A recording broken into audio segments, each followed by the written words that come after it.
Olá! Hoje a prosa e a poesia se encontram para falar sobre amor, política, esperança e saudade. Pelos olhos de quem já viu de tudo, e mesmo que as retinas estejam cansadas pelo tempo e pela memória, ainda brilham diante do novo e do inesperado. São 86 anos de vida, de livros, de escrita e de dedicação ao próximo. Médico, doutor, professor, reitor, diretor, secretário, político, poeta, avô e bisavô. São poucos os que podem se gabar disso. Mas quando o assunto é Gabriel Novis Neves, a conversa foge da ordem do dia. É sempre repleta de sabedoria, de serenidade e de originalidade. Vamos conhecer a história de vida desse homem extraordinário. Provavelmente é esse o adjetivo que melhor define o seu legado. Legado de amor para os seus e um bálsamo de esperança para todos nós. O bate-papo de hoje é um convite à reflexão. Se nada levaremos, o que então deixaremos? Aqui conosco, o médico Dr. Gabriel Novis Neves. Olá, Dr. Gabriel, muito bem-vindo ao nosso programa. Eu quero dizer que eu estou muito feliz em poder conversar com o senhor. Uma pessoa que eu cresci ouvindo meus pais elogiando. Então, para mim é uma honra poder ouvir um pouquinho do seu conhecimento. Sinta-se em casa. Para mim foi um prazer aceitar o convite do seu pai e de você para essa entrevista. Eu estou à sua disposição. Doutor Gabriel, o senhor me conhece desde menina, conhece meus pais, sabe que eu sou filha de professora, minha mãe foi uma grande amiga do senhor e uma das coisas que eu fiz questão de herdar da minha mãe foram os livros dela. Ela tinha uma biblioteca enorme, do tamanho do mundo, e meu hobby hoje é ler os livros antigos, da Cuiabá antiga. Então, nos meus devaneios, eu fico imaginando que essas pessoas que a gente vê nos livros, vê os monumentos dela pelas ruas, o senhor teve a oportunidade de conhecer quase todos eles. Até porque eles frequentavam o bar do seu pai, o bar do Bugre. Como é que eram as reuniões daquela época? O senhor era criança, mas já tinha ideia do que eles representavam? Eu nasci na Rua de Baixo em 1942. Então, desde criança, a primeira coisa que eu conheci foi o seguinte: o bar do Bugre e a Matriz, como era antigamente chamada Catedral Metropolitana de Cuiabá. Então, eu fui criado praticamente no bar do Bugre. E ali eu ficava quietinho, ouvindo as conversas. Ali era um verdadeiro centro de convivência. Todos intelectuais, poetas, escritores, membros da Academia Mato Grossense de Letras, políticos, até o secretário particular de D. Aquino Corrêa frequentava às 10 horas do bar do Bugre e tomava cerveja e era uma reunião muito agradável. O bar do Bugre foi uma escola para mim. O senhor falou em catedral, tem até um relato que enquanto a igreja matriz era dinamitada, os cuiabanos acompanharam a demolição bebendo no bar do Bugre. Isso foi verdade? Eu acho que não. Olha, eu vou dizer uma coisa para você. Existe muita controvérsia, muita injustiça com relação a essa demolição.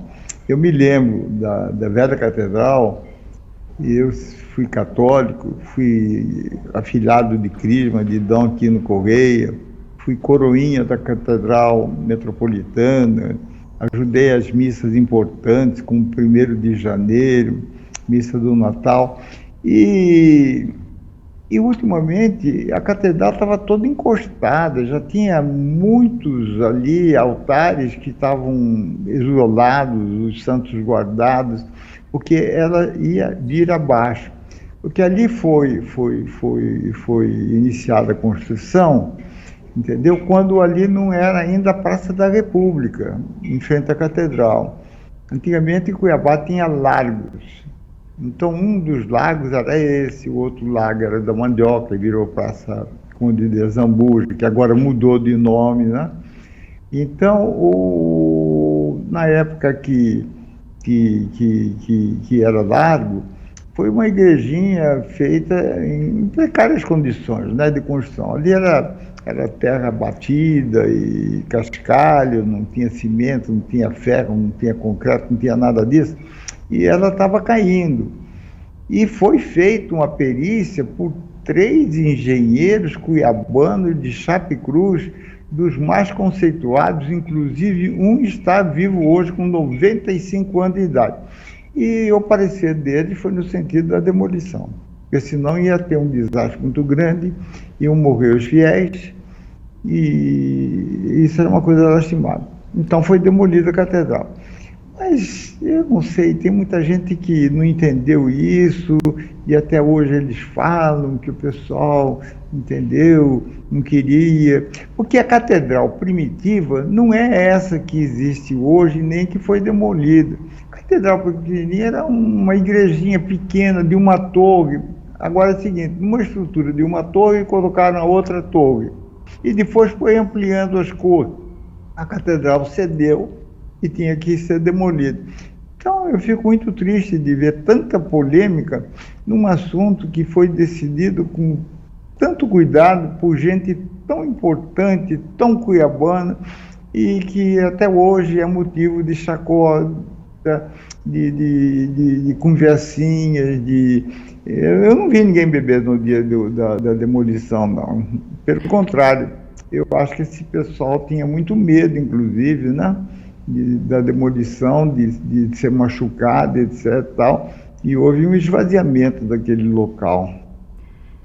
Doutor Gabriel, o senhor falou em Chapecruz, o senhor é cuiabano de Chapecruz, o senhor nasceu em Cuiabá, mas a sua família não é cuiabana de Chapecruz? Olha, é uma coisa engraçada essa questão de Chapecruz, porque na verdade ninguém é Chapecruz. Ninguém é Chapecruz. Meu pai era cuiabano e a minha mãe também. Agora veja só, Laura, o meu pai, ele é filho de um cuiabano, o Gabriel de Souza Neves, que era comerciante em Cuiabá, foi vereador, mas bem no século XIX. E o governador do estado, chamado senhor Alencastro, ele queria dar uma cara para Cuiabá como capital do estado, já que a primeira capital foi Vila Bela da Santíssima Trindade. Então, depois houve a transferência para Cuiabá, mas Cuiabá continuava naquele aspecto de cidadezinha, que não típica de catedral. Ele pediu ao ministro da Guerra, que na época era Floriano Peixoto, que encaminhasse para Cuiabá um oficial militar para construir o primeiro jardim público de Cuiabá. O Floriano Peixoto era general da arma de engenharia militar. E o colega do Marechal Floriano Peixoto era o meu avô Vasconcelos. Então ele falou: Vasconcelos, eu quero que você vá a Cuiabá construir uma grande obra, que é o primeiro jardim público da cidade, para dar um aspecto de cidade de Cuiabá. E ele veio, ele era casado, olha só, o meu bisavô paterno, avô do Bugre, ele nasceu no Rio Grande do Sul. Ele casou com uma uruguaia, foi transferido para o Rio de Janeiro, teve uma única filha chamada Eugênia de Vasconcelos. Ele veio para Cuiabá, naquela época eram 2 meses para chegar aqui, né? E trouxe a menina, adolescente. Aqui o Gabriel de Souza Neves se encantou pela beleza da carioca e logo eles se casaram. Tiveram 17 filhos. Terminado o trabalho, eles voltaram para o Rio de Janeiro e a minha avó, Eugênia, pai do Bugre do Bar, carioca, ela passou a vida toda criando 2 filhos. Quando todos já estavam criados, ela voltou a morar no Rio de Janeiro com as filhas que não casaram. Porque mulher naquela época é o seguinte: ou casava ou não casava. Não existia a questão de tirar curso superior, de estudar, de ser funcionária pública, nada. Ou casava ou não casava. Então, na família, muitas casaram. E algumas não casaram. Essas que não casaram, em número de 3, foram para o Rio de Janeiro. E o filho caçula, chamado Gabriel de Souza Neves, filho, também foi para estudar Direito. Uma família enorme, com poucos recursos. Os primeiros filhos do casal, eles estudaram no Rio. Então, eu tive 2 tios, os mais velhos, desembargadores, e outro agrônomo. Os outros ficaram por aqui. E meu pai, aos 27 anos, a minha avó falou o seguinte: olha, você precisa trabalhar. Porque até então, ele era cobrador da farmácia de Pedro Celestino Corrêa da Costa, vizinho da casa onde ele morava, ali na Praça da República, bem embaixo, né? Bem embaixo, de uma travessazinha, aí ficava a casa do meu bisavô, que foi desapropriada no governo Pedro Pedrocião, em 1966, para a construção da Avenida Prainha e, dali para frente, a Presidente Vargas.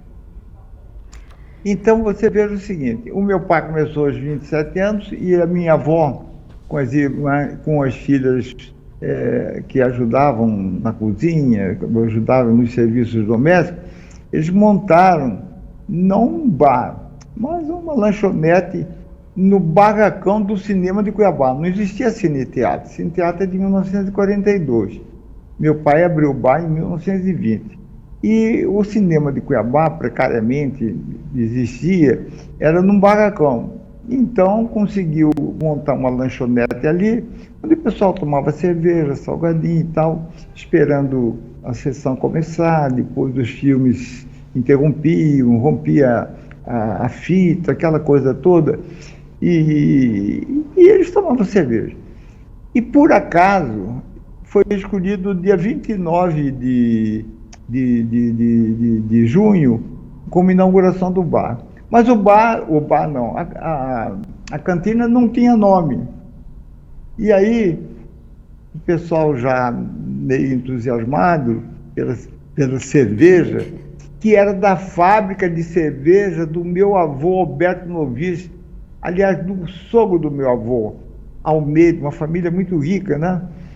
E meu avô ficou surdo, médico surdo, e ele que tomava conta da cervejaria, que era, sabe aonde? No Porto, mas do lado de Várzea Grande.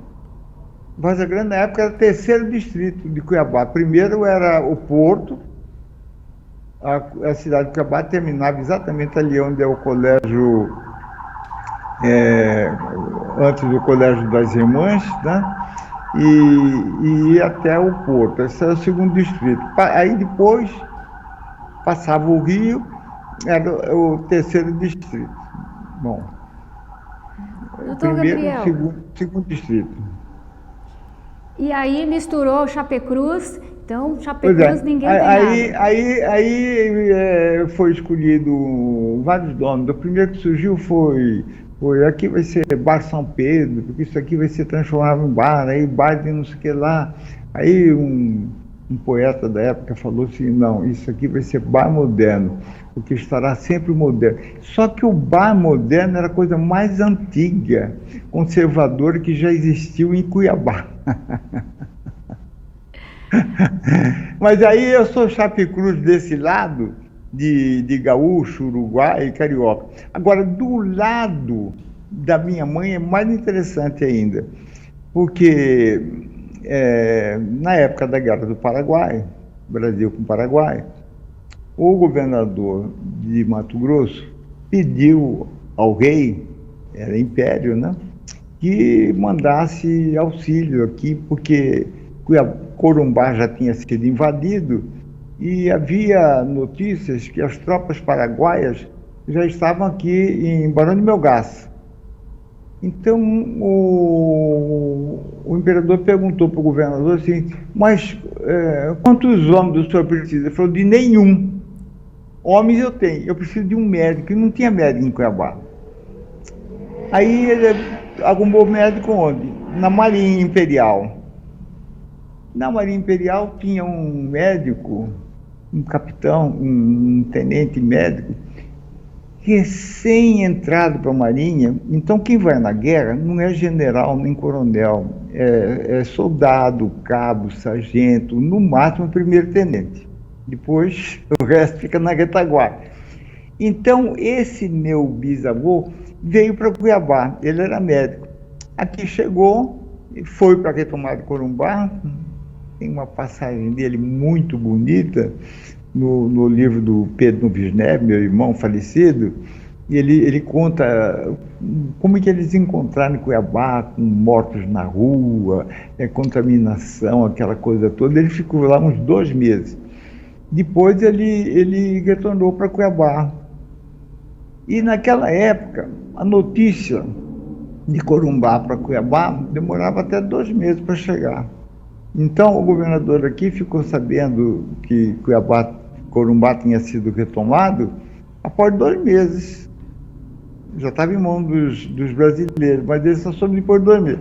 Meu avô veio, e aí, passado alguns meses, entendeu? A guerra terminou, ele recebeu ordem para voltar à Bahia. Ele falou, não, como é que eu vou voltar para Salvador? Lá tem médico, lá tem escola de medicina. A escola de medicina em Salvador foi criada em 1808. Depois eu vou tocar nessa questão da escola de medicina, porque é muito interessante, me lembra. A escola de medicina de Salvador é em 1808. Então, a Guerra do Paraguai foi em 1867, então já era uma escola conceituada, formava médicos, e aqui não tinha médico, ele ficou aqui. Tem coisas fantásticas, Laura. Laura, se você olhar os jornais da época, os anúncios, né? Meu avô colocando anúncio, vacina-se criança em casa. Dizem que ele fabricou até um remédio para febre amarela. Porque, olha só, eu quando nasci, em 1942, não existia vacina nem antibiótico. Se eu tivesse uma infecçãozinha, quando criança, eu não estaria aqui dando entrevista para você, entendeu? E vacina, eu ainda peguei muitos colegas meus com paralisia infantil. Isso não existe mais hoje. Naquela época era normal, né? Não, naquela época era comum você ter colegas, amigos com paralisia infantil. Agora, eu pelo menos, há muitos anos, eu nunca vi paralisia infantil. Eu já vi sequela de paralisia infantil em pessoas idosas, né? Mas assim não. Aí o meu bisavô, entendeu? Ele não quis retornar. Então ele perdeu o cargo e ficou aqui. Aí o imperador, vendo aquela situação dele e tal, convidou mais tarde para ele ser senador do Império. Ele falou, não, a situação é a mesma. Senador do Império é um cargo muito distinto, eu irei para o Rio de Janeiro, mas em Cuiabá vai ficar sem médico. Morreu aqui aos 71 anos de idade. Naquela época também, a expectativa de vida era muito baixa, muito baixa. Meu pai casou aos 40 anos, quando ele casou, a expectativa de vida era de 45 anos. Eu fui criado por velho. Eu tenho muita afinidade com velho. Porque meu pai era velho. Eu, quando tinha 1 ano, meu pai tinha 41 anos. Então, uma pessoa velha, já estava acima da expectativa de vida. Morreu com 87 anos. Eu já era médico e, nossa senhora, já tinha conhecido tanta coisa da minha vida. Morreu com 87 anos. Então, você veja que Chape Cruz é uma coisa que se fala muito, mas se você aprofundar na genética, você vê que ninguém de Chape Cruz. Ninguém, sempre tem uma misturinha, né? Sempre tem. Quem que não é descendente de português? De alguém, né? De português. Meu pai fala, todo mundo é descendente de português. Né? Italiano. Olha, o bairro do Porto, praticamente todo ele era ocupado por italianos. Era Fava, Ricci, Biancardini e vai embora, né? Mas era uma coisa incrível, MEC, portugueses também aqui em Cuiabá, enormidade, mas esses já ocupavam a Rua 13. Depois, os libaneses, Rua 13 de Junho ali, a Rua Galdino Pimentel, E uma coisa que eu acho gostosa, Laura, é o seguinte, aqui em Cuiabá, bom, eu ainda sou dessa época. Todas as ruas, becos, travessas tinham apelido. Isso é muito gostoso. Por Mato exemplo, Grossense tem mania de apelidar os outros, né? mas é uma delícia essa questão eu não sei por que mudaram. Por exemplo, eu nasci na Rua de Baixo. Eu andei muito na Rua do Meio. Eu frequentei a Rua de Cima. Eu morei na Rua do Campo. Olha só, que beleza. Só para citar alguns itenzinhos, né? E tudo aqui tem apelido. E as pessoas também têm apelido. Um dos apelidos que eu contei recentemente foi de um estrangeiro, mas isso já na época do Grande Hotel. O Grande Hotel foi inaugurado por Júlio Miller ainda. Era um hotel chique, de luxo. Porque como Cuiabá não tinha nada, o governo era obrigado a construir cinema público, né? O Cine Teatro, que marcou época, o Grande Hotel, e tudo era o governo do Estado. Então, um migrante veio para cá e avisaram ele, olha, a cidade é muito boa, calorenta, um povo agradável, mas desgraçado para colocar apelido nas pessoas. Então, você tome cuidado, porque senão já vão colocar apelido. Não, eu vou ter todo o cuidado possível. Então, nos primeiros dias, ele não saía do quarto do hotel, ele pedia tudo para ser levado no hotel, café da manhã, almoço, jantar, e ele ficava lá, né? Mas de vez em quando ele saía na janela, olhava, fumava um cigarro e voltava. O dia que ele foi para a rua, todo mundo em Cuiabá já sabia que ele era Cuco. Cuco é aquele relógio. Não tem jeito. Aquele relógio de Cuco de hora em hora, né? O outro veio de Corumbá para trabalhar em Cuiabá e a despedida foi calorosa em Corumbá. Aí avisaram, olha, muito cuidado. Ele falou, não, comigo não vou dar folga para ninguém. Chegou aqui no Cais do Porto, que a navegação para Cuiabá, basicamente era pelo Cais do Porto, né? Chegou aqui em Cuiabá, na rampa já de entrada, um menino chegou para outro e falou o seguinte, de quem que é essa mala que você está trazendo? É do Pedra Canga. Pedra Canga era o sujeito que teve aquela varíola quando criança e ficou com inúmeras cicatrizes, né? Pedra Canga. E eu nunca vi coisa tão perfeita, porque Pedra Canga... Você conhece Pedra Canga, né, Laura? Não. Pedra Canga... Pedra Canga era toda furadinha. Ali na igreja do Rosário, não sei agora, porque eu não saio mais de casa. Eu já sei, aquelas pedrinhas, já sei. Aquelas pedras, pedra cor de barro, furada. Então era o rosto do Pedra Canga, da varíola. Cuiabá, olha, Cuiabá é uma Na minha cidade... família a gente fala, todo mundo tem que ir embora junto, porque quem levanta, o outro dá um apelido. Tá junto e vai embora no mesmo horário. Você numa reunião, você nunca quer sair antes. Por quê? Porque senão vão falar de você. Tem que sair tudo em bloco. É verdade. Gente, combina de todo mundo ir embora no mesmo horário. Isso é um conselho antigo que eu recebi da minha mãe. Olha, vamos juntos. Vamos embora, mãe? Não, vamos juntos. Vamos para um rápido intervalo comercial. Daqui a pouco estou de volta com o médico e ex-reitor da Universidade Federal de Mato Grosso, Dr. Gabriel Novis Neves.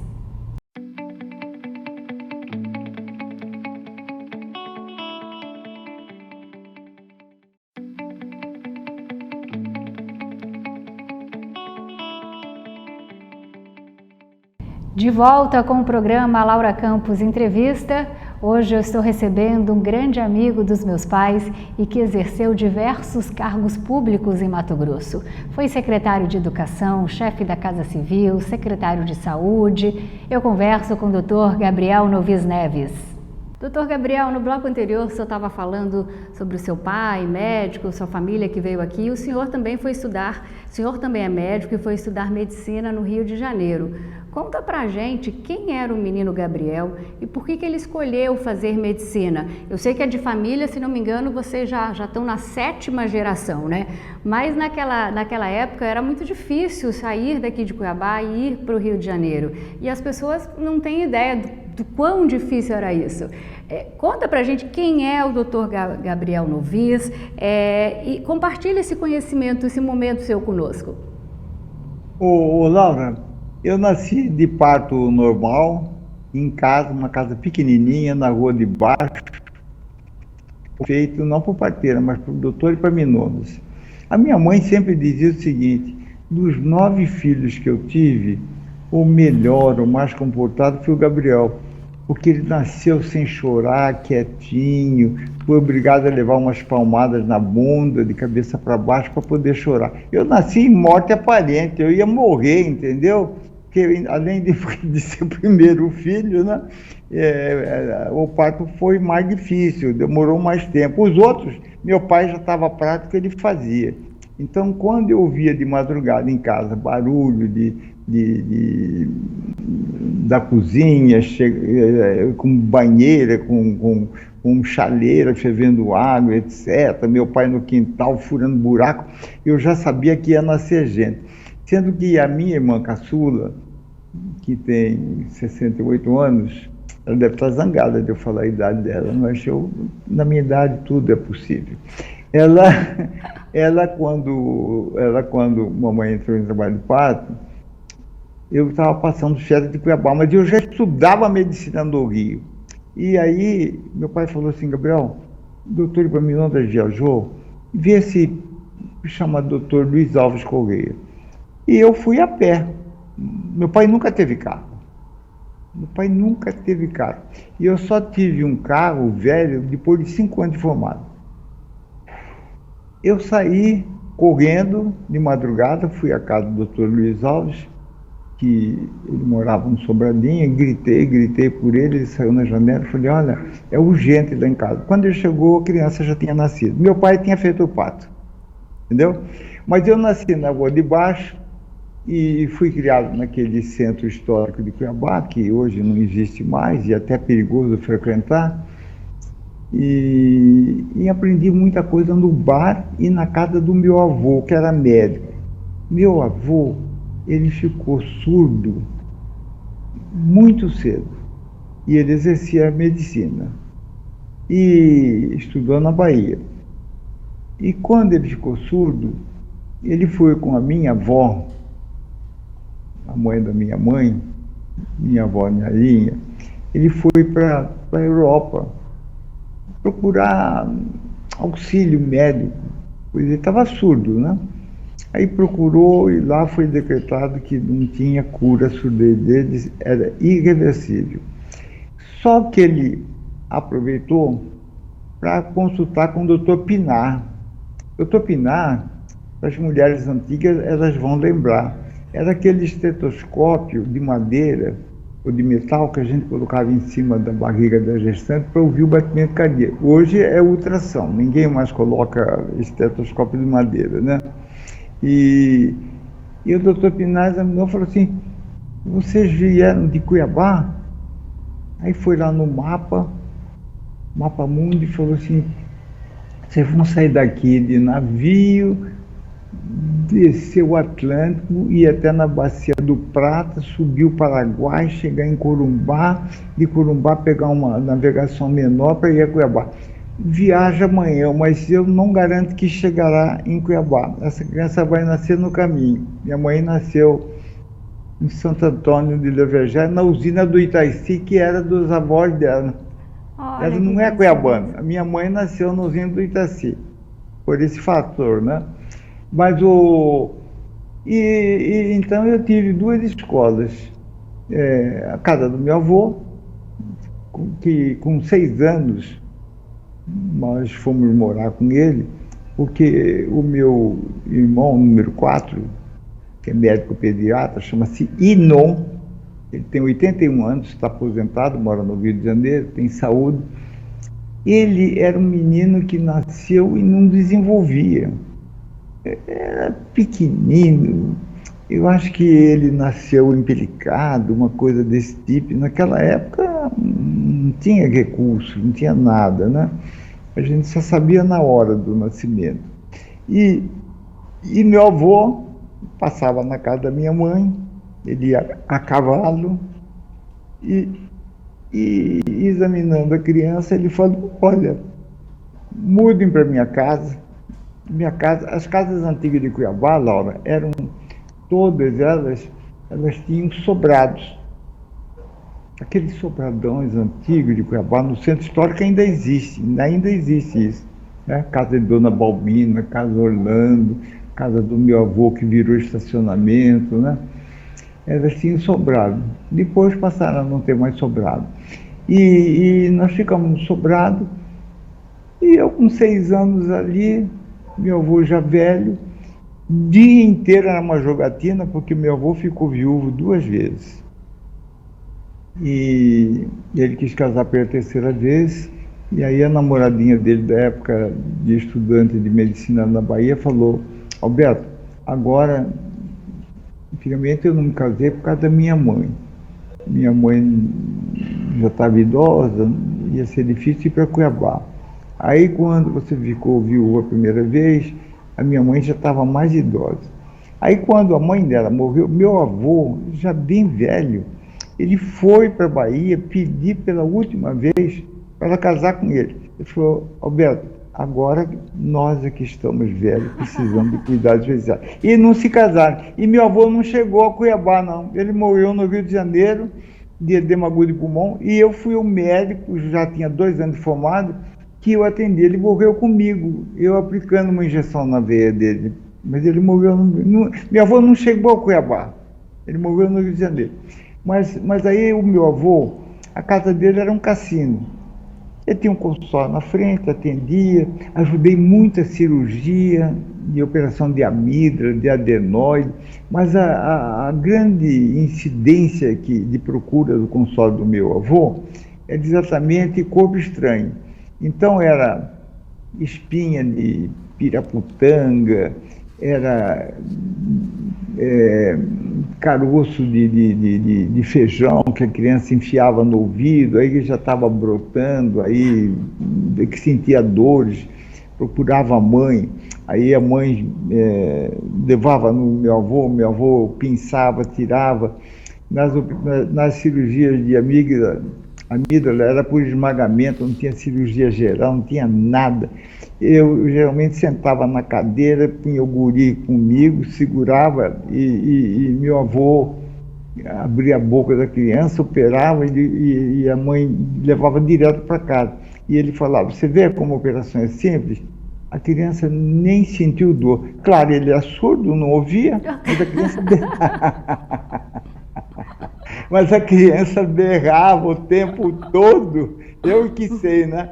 Então eu fui criado na casa do meu avô, e como lá era um cassino, né?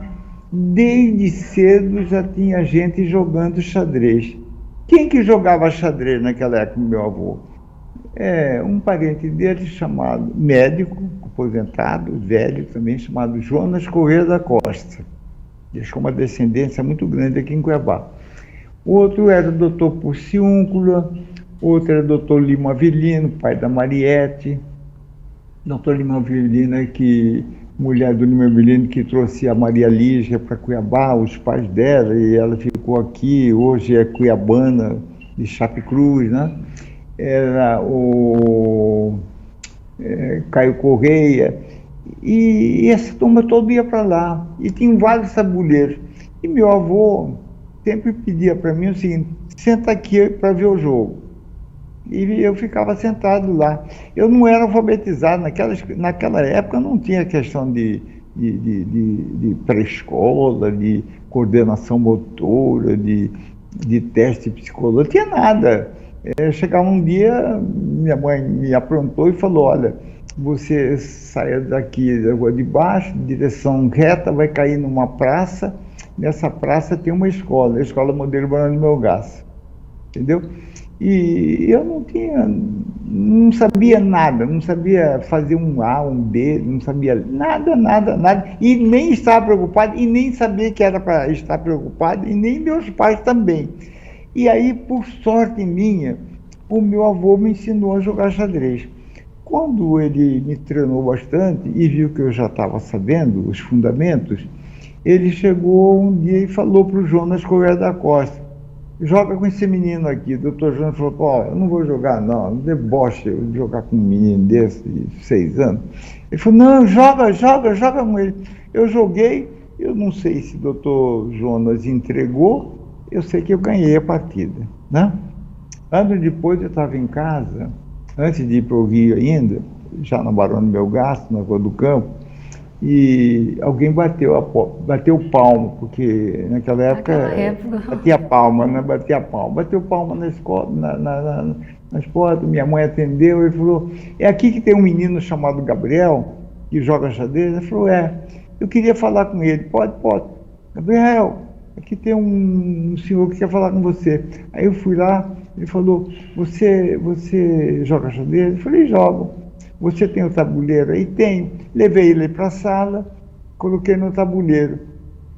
Em 3 minutos ele ganhava a partida. Jogamos 10, ele ganhou tudo em 3 minutos. Aí depois que ele me falou que ele era campeão brasileiro de jogo de xadrez, ele estava passando por aqui, porque ele tinha uma namorada na casa de Dona Codó, entendeu? Uma namorada que morava na casa de Dona Codó, e eles que deram essa informação. E ele queria jogar xadrez. Então, por sorte minha, eu aprendi a jogar xadrez. Olha, o xadrez, quando eu fui secretário de Educação... E teve a oportunidade de jogar com um campeão brasileiro, né? Campeão brasileiro. Eu quando fui secretário de Educação, a primeira vez foi 68 até 71, no governo Pedro Luciano. Eu tentei conversar lá com o pessoal da educação, no sentido de colocar a disciplina jogos de xadrez, não como obrigatório, mas como optativa. Mas não teve jeito, porque não tinha professor, etc. Porque o xadrez é educativo. No xadrez, você tem que desenvolver o raciocínio, o equilíbrio emocional, você tem que ter o tempo de espera, você tem que analisar todas as possibilidades de uma jogada, entendeu? Você tem que ver o que o peão pode fazer assim, a coluna tal. E eu aprendi isso antes de ser alfabetizado. E isso para mim foi importante. E a outra experiência que eu tive de vida foi no bar do meu pai. Aí, já crescidinho, já tinha terminado o ginásio no Colégio dos Padres, que é o Salesiano São Gonçalo, né? Meu pai um dia falou para mim, olha, todo o pessoal que tem filho na sua idade, doutor Camilonda, não sei quem, Ernesto, doutor Ernesto, desembargador, eles vêm aqui e falam assim, quando que seu menino vai para o Rio? Aí, ele falou, não, ninguém conversou isso aqui. Que chegou em casa e perguntou para mim, Gabriel, todo mundo fica perguntando se você não vai estudar fora e tal. Eu disse, pai, eu prefiro ficar no bar com o senhor. Ele me expulsou do bar, falou, aqui você não fica, porque eu não quero que você tenha a vida que eu tive. Aí me empurrou para uma vida muito pior do que a vida que ele teve, entendeu? Porque se eu ficasse no bar, provavelmente hoje eu seria um empresário, que naquela época não existia empresário, era comerciante, né? E seu Fiote foi comerciante em Varja Grande. Meu pai foi comerciante em Cuiabá. E não existia empresário, é um negócio novo que apareceu agora com esse pessoal do agronegócio, com a soja, né? Mas na época não tinha questão de falar de empresário. Eu poderia ali saber notícia de tudo. Eu podia ter feito grandes negócios, investimentos, e hoje eu estaria morando, talvez até fora do Brasil, num lugar tranquilo, de clima ameno, que eu sofro muito com calor. Todo mundo pergunta, mas você nasceu aqui, foi criado aqui, é cuiabano, seus pais tomam banho, como é que você sente calor? Eu falei, mas com o que é ruim a gente não acostuma. Olha, tá, graças ao ar refrigerado eu consigo viver hoje. Mas quando eu era criança, até sair daqui, eu nunca usamos nem ventilador. Ar refrigerado não existia. E o mais interessante, Laura, é que todas as noites nós dormíamos cobertos com aquele cobertor vagabundo das casas. casas pernambucanas, aquela fininha, né? A gente dormia coberto. Agora, como é que eram as casas? As casas eram de pé direito, o alto, a telha era de barro, tinha ripa, não tinha fogo, as janelas eram amplas, as portas, etc. E os quintais. O quintal da minha casa, a minha casa começava na Rua do Campo e acabava na Rua da Fé. Rua do Campo, Barão do Melgaço, Rua da Fé, Comandante Costa. Eu saía na Rua da Fé, bem na esquina, eu conversava com o Júlio Milha, que foi interventor de Mato Grosso durante muitos anos. E eu gritava lá de baixo, seu Júlio, ele saía na janela e falava assim, eu quero bocaiúva da fazenda. Ele trazia muita bocaiuvinha da fazenda, aquela que você apertava, abria a casca e era uma delícia, né? Ele jogava lá pra gente. Então essa era Cuiabá que eu fui criado. Meu pai falou, não, você vai ter que estudar. Aí eu falei, bom, vamos estudar o quê? Aí como eu já tinha alguma iniciação em medicina com meu avô, eu falei, eu não sou bom em matemática, eu não sou bom em música, porque olha, como eu gostaria de ser músico. Agora, depois de velho, eu estou fazendo letras para serem colocadas em canções. Eu tenho 6 letras já, que estão com o músico, e ele já fez até uma prévia para mim, e fica muito bonitinho. A gente pretende lançar esse CD no ano que vem. Quero estar presente. Vai ser convidado. Mas olha, eu tenho 6, né? Eu tenho seis letrinhas prontas e meu companheiro foi interessante. Geralmente essa dupla de compositor, de poeta, geralmente eles se conhecem em mesa de bar, de botequim, na madrugada, na boemia, né? Eu conheci esse meu colega, músico, aqui na minha casa. Ele namora uma das minhas netas e ele veio me visitar à noite. E o lugar preferido meu é o meu quarto de dormir. Ali eu tenho minha cama, tenho minha televisão, tenho tudo, não falta nada. Esse computador fica no escritório. Também é demais, né? Ter computador no quarto de dormir é demais. Mas aí ele veio com a minha neta, não conhecia pela primeira vez, e eu vi que ele trouxe um violão. Ele trouxe um violão numa sacola, né? Muito bem. Aí conversamos. Teve um momento que ele levantou da cadeira de balanço, foi lá, pegou o violão, começou a afinar e falou, Teobel, eu vou cantar umas músicas de minha autoria. Aí ele me lançou o desafio, o senhor tem alguma letra para ser musicada? Eu falei, não tenho, mas posso. Vou fazer agora. Aí eu botei de cara 3 para ele. Ótimo. Uma delas Quero Ser Criança, a outra era Não Precisa Morar em Morro, nem ser doutor, para compor samba, e outra é Só Mentindo, né? Só Mentindo. Então eu acho que eu estou iniciando essa carreira agora, porque nunca é tarde para iniciar, né? Com 87 anos, nunca é tarde. Eu, quando recebi a pauta da entrevista de hoje, e a pauta eram 3 itens, né? Bom, contar da minha vida já vai ser uma coisa assim para meses, né? Que eu tenho muito mais passado que futuro. O meu futuro, Laura, é o dia de hoje, é o dia que eu vivo hoje. Eu sei lá se amanhã... Não existe futuro, o futuro é o presente, né? Futuro é o presente, correto, o futuro é o presente. Agora, poesia, eu escrevo crônicas. Agora, poesia, a primeira que eu fiz foi essa, que vai ser musicada, né? E política foi uma coisa fugaz, que isso aí pode contar em 1 minuto, que sobra até, tá? Tá. Vamos para o último intervalo comercial. Daqui a pouco nós voltamos com o médico e ex-reitor e também fundador da UFMT, Dr. Gabriel Novis Neves.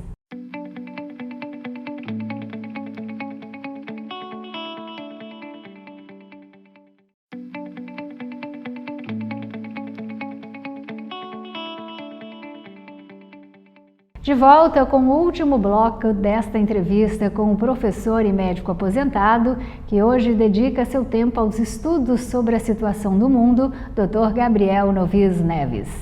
Dr. Gabriel, o senhor clinicou durante muitos anos e deve ter percebido as mudanças ocorridas no sistema de saúde aqui em Mato Grosso. Infelizmente, a saúde é uma das maiores queixas da população. O nosso SUS salvou milhares de vidas na pandemia, mas com certeza a gente sabe que ele precisa de mais investimento e também de uma melhor gestão.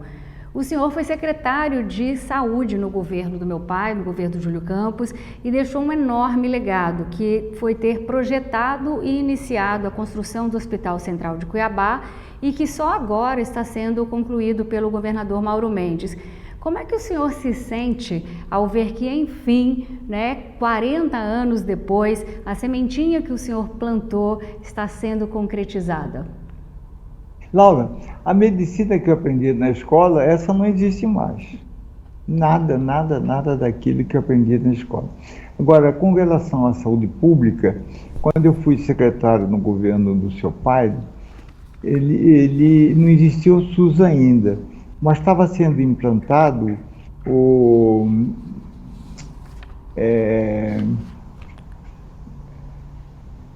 ações institucionais de saúde, né? Ações institucionais na área de saúde, que foi o pré-SUS, né? E eu me lembro que os médicos exerciam forte pressão em cima do seu pai para que não deixasse implantar isso aqui, com medo de acabar a clínica particular. Mas no final acabou sendo implantado no governo do Júlio Campos, o SUS. E o outro grande projeto que eu tive na época, inclusive com aprovação do seu pai, que eu não fazia nada sem a aprovação dele, foi exatamente produzir medicamentos da cesta básica, de chiparegórico, pomada para pé, pomada para o furúnculo, uma coisa simples. Na época eram 36 medicamentos apenas, e todos os estados tinham, por exemplo, o SUS, ele compra medicamento nas farmácias produzidas pelo estado de São Paulo, pelo estado de Goiás, pelo estado de Minas Gerais, né? E depois ele vende aos estados, quer dizer, repassa que na verdade é venda, né? Faz parte do orçamento. Mas então nós não conseguimos resolver isso. O hospital, na época chamado Central, foi uma história bem interessante. Quando eu era reitor ainda, eu programei o hospital universitário no fundo da universidade, ali na Avenida Arquimedes Pereira Lima, com lateral para a Rua Paralela, que dava na Arquimedes Pereira Lima. Aí os tempos eram outros, a inflação subiu, os orçamentos ficaram achatados e o governo federal resolveu fazer o seguinte: olha, casa de estudante e hospital universitário não vou construir. E faculdade de medicina não vou mais criar, só se for com autorização, faculdade de medicina pública, né? Só se for com autorização de um monstro de um conselho feito de sumidades médicas de todo o país. Bom, e eu com um projeto pronto, feito pelo arquiteto de São Paulo, João Carlos Broge, que fez muitos projetos da universidade. Por exemplo, o centro de tecnologia é dele, o restaurante universitário é dele, o ginásio de esporte é dele, a biblioteca é dele e o teatro universitário. Depois os nossos arquitetos começaram a assumir e hoje todos os projetos são feitos pelos arquitetos da UFMT. Mas esse projeto ficou comigo. Quando eu fui para a secretaria, eu mostrei para o seu pai o projeto, ele conversou com o Broge e foi lançada a licitação. Durante o governo dele, esse hospital teve início e começou bem. Depois parou durante muitos anos, depois teve reinício, foi alterado, diminuído, saiu fora do que era. E finalmente o Mauro Mendes teve que fazer um outro projeto, com o nome do Hospital Central, o Hospital das Clínicas, como queiram, né? No mesmo local. Então isso é uma coisa que demorou, olha, a gente tem que viver muito para ver as coisas acontecerem, né? Demorou quantos anos? De 1983 até hoje? Quantos anos aí, Laura? Ah, mais de quase 50 anos, né? Mais de 30 eu sei. Muito mais, mais de 40. Mais de 40 anos, pois é. Então, agora vai terminar, porque as obras estão aceleradas, o Mauro Mendes foi reeleito, e é compromisso dele entregar esse hospital, e ele vai entregar o hospital. Isso é uma maravilha, para desafogar Cuiabá. Porque a situação aqui não é do SUS só, dos planos de saúde.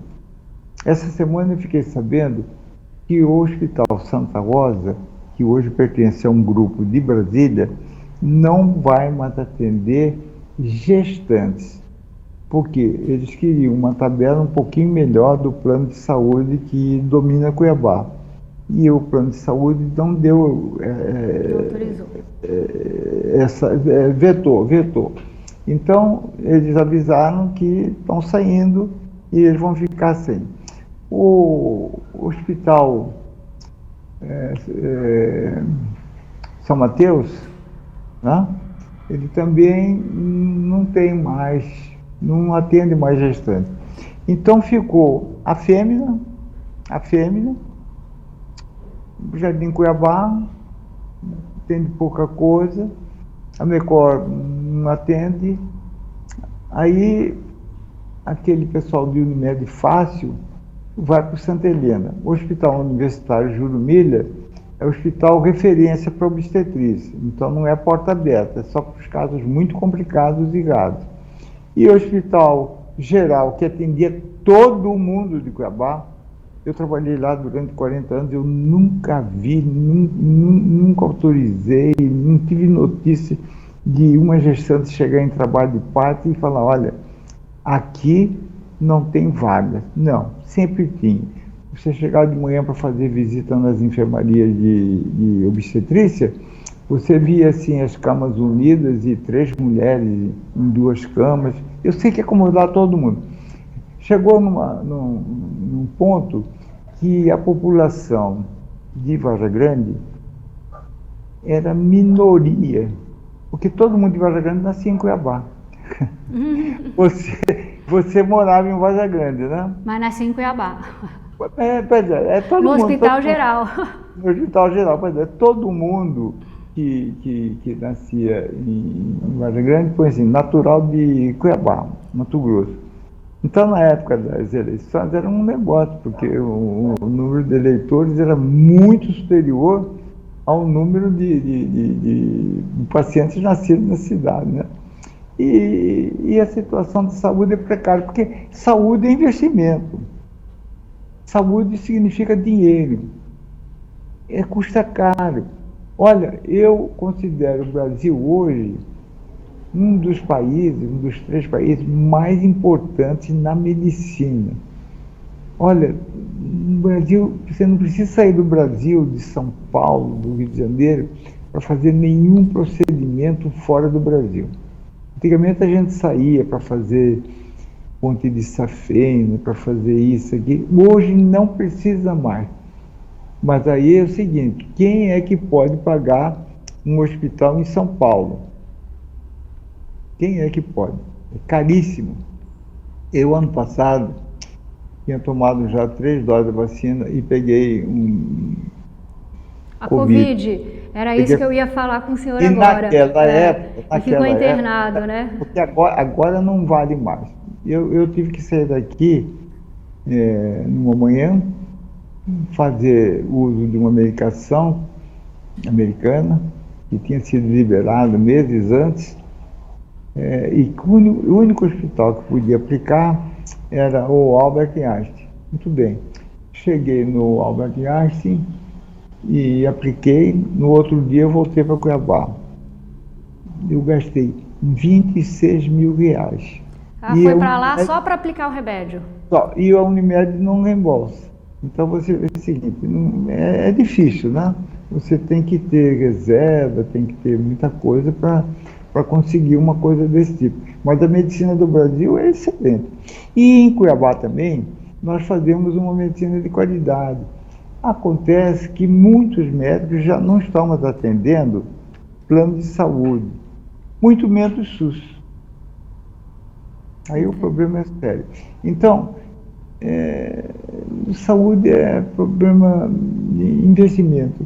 Falar de saúde sem investimento, sem reajustar. Agora estou ouvindo uma conversa e será reajustado a tabela do SUS. Porque o que o SUS paga é uma vergonha. Não é ninguém. Você vê os hospitais que eram SUS quebraram. Eu vou te citar aqui em Cuiabá. A Santa Casa da Misericórdia, que era quase SUS, virou Hospital Metropolitano do Estado, que quebrou. O Hospital Geral também era praticamente SUS no final, no início não, mas no final quebrou e ficou Hospital Geral Universitário.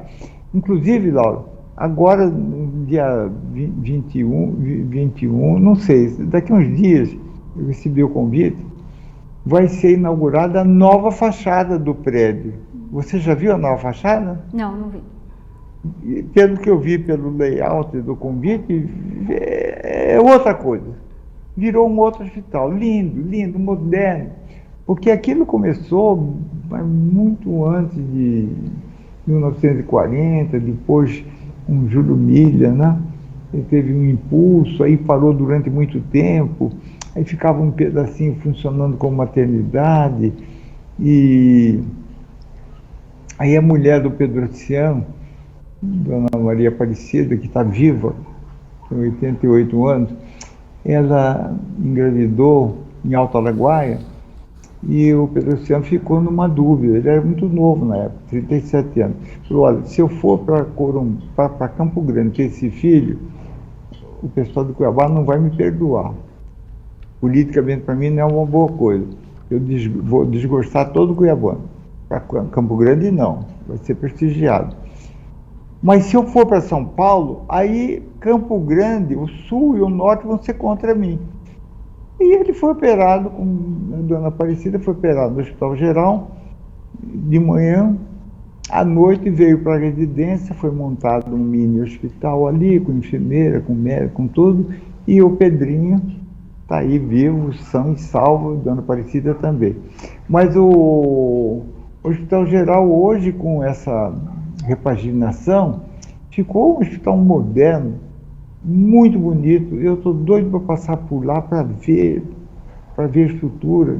Eu fui convidado para a inauguração, eu sou conselheiro do Hospital Geral, mas não posso sair de casa, eu não vou, mas eu fui. Então você vê, os hospitais antigos, eles faliram, né? Trabalhavam com SUS. E os grandes, tipo Santa Rosa, uma potência, foi vendido a um grupo de Brasília. O São Mateus foi vendido para um grupo de Brasília.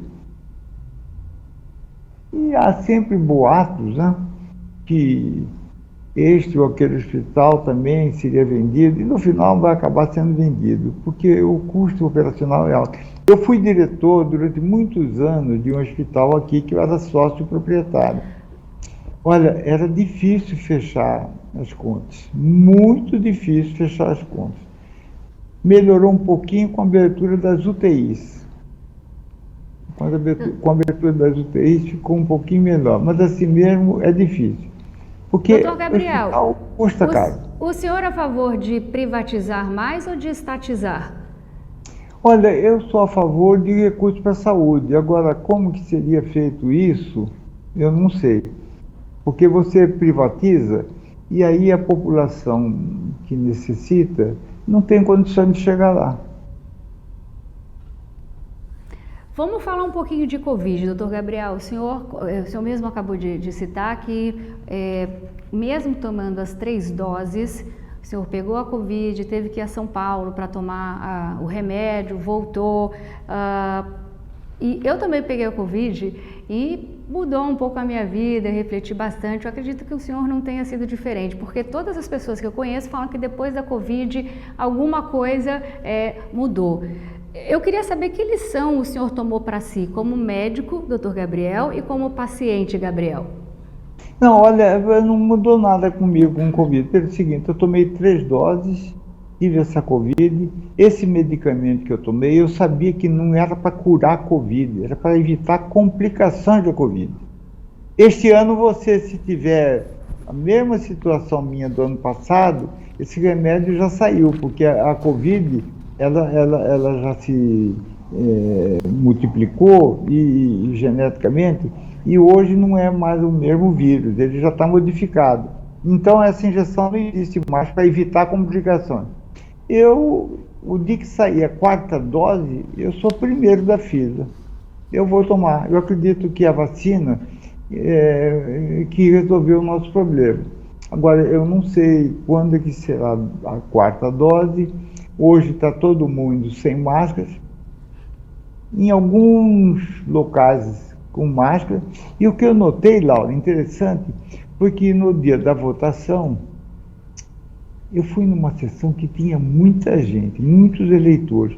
Você sabe que eu era a única pessoa com máscara? Na minha, eu também. Única pessoa com máscara, porque agora liberou total. De vez em quando você vê alguém com máscara, sente até uma coisa assim, diferente, estranha, né? Puxa, o tal está com máscara. Na zona eleitoral que eu fui, ninguém com máscara, só eu. E olha, o corredor lá do colégio estava apinhado de gente. Eu fui na cadeira de rodas pedindo com licença, com licença, com licença, com licença, até chegar no meu lugar. Eu vou...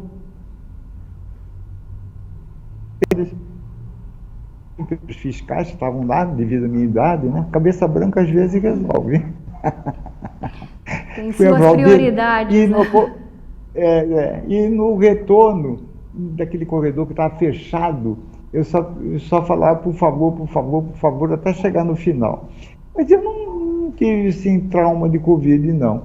Olha, minha filha teve Covid, minhas netas, até meus bisnetos tiveram Covid, crianças, né, tiveram Covid. Agora, em criança, a forma é bem branda, né? Agora, tem muita... Olha, medicina é o seguinte, de médico, poeta e louco, todos nós temos um pouco, né? A verdade é essa. Então fica sempre aquela história de, porque fulano de tal, não é bem isso, não é bem isso. Ontem eu recebi a notícia, olha, a professora fulano de tal morreu de infarto. Na verdade, ela teve um AVC hemorrágico fulminante e morreu, mas não foi infarto, mas todo mundo já fala que é infarto, né? Todo mundo já fala que é uma coisa desse tipo. E não é bem isso, né? Mas eu não mudei nada, não, sabe? Quer dizer, eu já estava em isolamento social devido à minha artrose bilateral e que não tem cirurgia. Eu já perguntei para o Aruque, ele falou que prótese não resolve. Aí eu voltei lá agora, questão de 3 meses, e perguntei para ele o seguinte: Aruque, eu quero saber o seguinte, eu uso bengala, eu uso cadeira de rodas, eu uso andador, ou aquela patinete elétrica, né? Que você vai desfilando. Ele falou, nada disso. Eu falei, então eu não vou mais andar. Ele falou, não, você tem sempre um braço amigo para se segurar. Então eu tenho sempre um braço amigo aqui. Eu tenho uma enfermeira que chegou agora, às 4 horas, e tenho uma que trabalha na cozinha que chega de manhã. Então, quando eu quero alguma coisa, eu estou sempre segurando o braço delas, indo para lá e para cá, porque sem isso é pior. É pior, por quê? Porque aí você não tem nenhum mais exercício com relação às pernas, né? Doutor Gabriel, a sociedade brasileira ela está extremamente dividida quanto à visão do país e do futuro. E ao que parece, a maioria dos cidadãos a maioria está satisfeito com esse mundo raso, com esse mundo polarizado. E nós temos um governo que ele não se cansa de arrotar a grandeza sobre a quantidade de veículos produzidos num ano como indicador de prosperidade da economia. A meu ver, isso aí é um governo muito pobre, com visão tacanha, um projeto muito pequeno para um país capitalista como o nosso. Enquanto nós acharmos que melhorar a vida das pessoas é dar-lhes mais dinheiro para comprar uma televisão, ao invés de melhorar o saneamento, o abastecimento de água, educação fundamental, nada vai mudar. Acho que está mais que na hora que a gente iniciar uma nova relação de consumo menos ansiosa e mais realista da crise atual.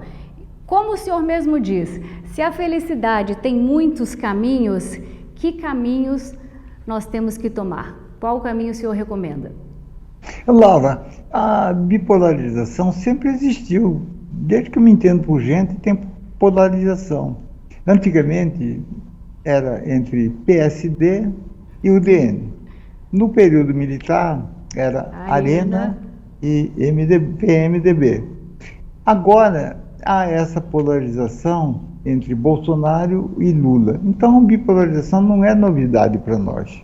E nós temos que ter consciência para votar no melhor. Se o melhor completo não existe, o menos pior. Eu acho que é isso. Doutor Gabriel, muito obrigada por aceitar o meu convite. Que felicidade é minha poder conversar com o senhor e poder aprender um pouquinho só do seu conhecimento. Muito obrigado, Laura. Muito obrigado pela oportunidade. Um abraço, doutor Gabriel. Outro para você. E você que nos acompanhou até agora, muito obrigada. Continue ligado aqui na programação da TBO, a TV que você se vê.